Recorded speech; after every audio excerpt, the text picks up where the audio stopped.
நான் நடத்துற கோபிச்செட்டிப்பாளையத்துல என்னுடைய சொந்த தாய் வீட்டு பூமியில்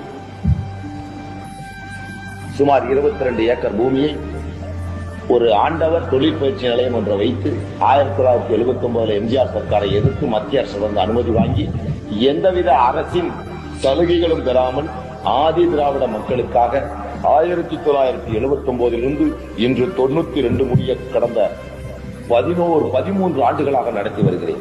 அது முழுக்க முழுக்க ஆதி திராவிட சமூகத்தின் மக்களுக்காக 300 பேர் வருடம் படிக்கின்ற ஒரு வசதியை செய்து கொடுத்து அவர்களிடம் டொனேஷன் வாங்காமல் அரசு சலுகை வாங்காமல் சொந்த பூமியில் விளைகின்றதை வைத்து தொழிற்கல்வி கற்று அரசுக்கு வேலைக்கு சென்று கொண்டிருக்கிறார்கள். இப்பொழுது கிட்டத்தட்ட ஒரு 4000 6000 பேர் அதில் தொழிற்கட்சி பெற்ற ஆதி திராவிடர்கள் வாழ்கிறார்கள். இதை செய்தேன். நான் மதவெறியனாகிறேன்.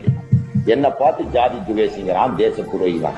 இதுதான் தேச துரோகம் என்றால் ஒரு ஆதி திராவிடனை சமப்படுத்துவதும் மேம்படுத்துவதும் தொழில் ரீதியாகவும் பொருளாதார ரீதியாகவும் அவனை மேம்படுத்துவதும் தான் தேச துரோகம் என்றால் அந்த துரோகத்தை நான் செய்து கொண்டே இருப்பேன். அதற்கு தூக்குதான் தண்டனை என்றால் தொங்கட்டு முன் கயிறு கவலைப்படுபவன் அல்ல நான்.